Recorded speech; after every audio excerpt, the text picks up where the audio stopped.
నమస్కారం. నా పేరు మొహమ్మద్ రహీం. నేను ఉమ్మడి ఆంధ్రప్రదేశ్ రాష్ట్ర మరుగుడు సంఘం ప్రధాన నాయకుని. ఈరోజు నిజంగా చెప్పాలంటే నల్గొండ శ్రీను సార్కి ప్రత్యేకంగా ధన్యవాదాలు. వారికి ఏ తల్లి జన్మనిచ్చిందో ఆ తల్లికి పాదాలకు వందనం. ఒక గ్రామ స్థాయి నుంచి రెక్కెత్తించి మండల స్థాయి రెక్కెత్తించి జిల్లా స్థాయికి రెక్కెత్తించి రాష్ట్ర స్థాయికి తీసుకువచ్చిన ఏకైక వ్యక్తి అంటే నల్గొండ శ్రీను సార్.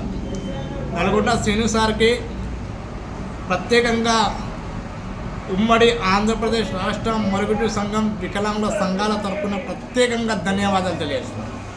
ఎందుకంటే గాంధీ, నెహ్రూ, డాక్టర్ అంబేద్కర్, ఝాన్సీ లక్ష్మీబాయి, సర్దార్ వల్లభాయ్ పటేల్ లాంటి మహానుభావులు దేశానికి తీసుకొచ్చారు. కానీ ఆ రోజు మనం చూడలే.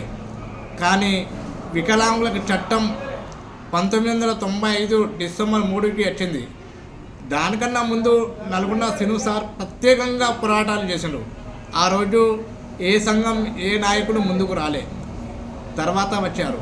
నిజంగా వాస్తవంగా చెప్తున్నా నేను. ఎందుకంటే ఆ రోజు ఈరోజు ఒక మాట చెప్పాలంటే చిన్న ఉదాహరణ, వికలాంగుల శాఖలలో కూడా వికలాంగుల సంఘాల సమస్యలలో కూడా నాయకులు కానీ లేక కార్యకర్తలకు కావచ్చు లేక అధికారులకు కూడా కావచ్చు, A active well, A B active well, C active వెల్లో ఎన్ని గ్రామాలలో, మండలాలలో, జిల్లాలలో వికలాంగులు ఉన్నారా అనేది కూడా తెలియదు. కానీ శ్రీను సార్కి తెలుసు. ఏ చట్టం ఎలా ఉపయోగించాలి, ఏ చట్టం ఏ యాక్టివ్ కింద పని చేయాలి అనేది కూడా నల్గొండ శ్రీను సార్కి బాగా తెలుసు. ఈరోజు కొంతమంది నిన్న వచ్చిన నా సోదరిమణులు ప్రత్యేకంగా మాట్లాడుతున్నారు. శ్రీను సారు ఆ పార్టీలో ఉంటే మాట్లాడుతాను, శ్రీను సార్ ఈ పార్టీలో ఉంటే మాట్లాడు. సోదరిమణులారా, ప్రత్యేకంగా మీకు ధన్యవాదాలు తెలియజేస్తున్నా. పోరాటం మీది, మాది, మన అందరిది. అర్థమైందా? ఒక వికలాంగుడు మన కోసం పని చేస్తానంటే మనకు తెలియకపోతే ఆ వికలాంగులకు అడగాలి. అంతే తప్ప వికలాంగులు ఆ పార్టీలో ఉన్నారు, ఈ పార్టీలో ఉన్నారని కించపచ్చు. ఎందుకంటున్నా అంటే మీరు కూడా ఒక వైకల్యంతో ఉన్నారు, శ్రీను సార్ కూడా ఒక వైకల్యంతో ఉన్నారు, నేను కూడా ఒక వైకల్యంతో ఉన్నా.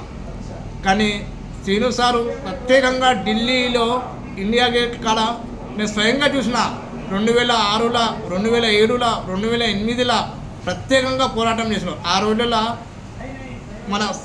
మన ఏ అధికారంలో ఇక్కడ కాంగ్రెస్ పార్టీ ఉండే, అక్కడ కూడా కాంగ్రెస్ పార్టీ ఉండే, జాతీయ స్థాయిలో కూడా. అప్పుడు శ్రీను సార్ టైంలో నీళ్ళు కూడా తాగకుండా, తిండి తినకుండా పనిచేసిన వ్యక్తి ఏకైక. వికలాంగుల కమిషనర్కి అడగండి, వికలాంగ శాఖ మంత్రికి అడగండి, వికలాంగులకు మన వికలాంగుల శాఖలలో అడగండి. ఎవరికైనా ఇన్ని యాక్టివల్ కింద ఏ చట్టాలు దేనికి పనిచేస్తారని అడగండి.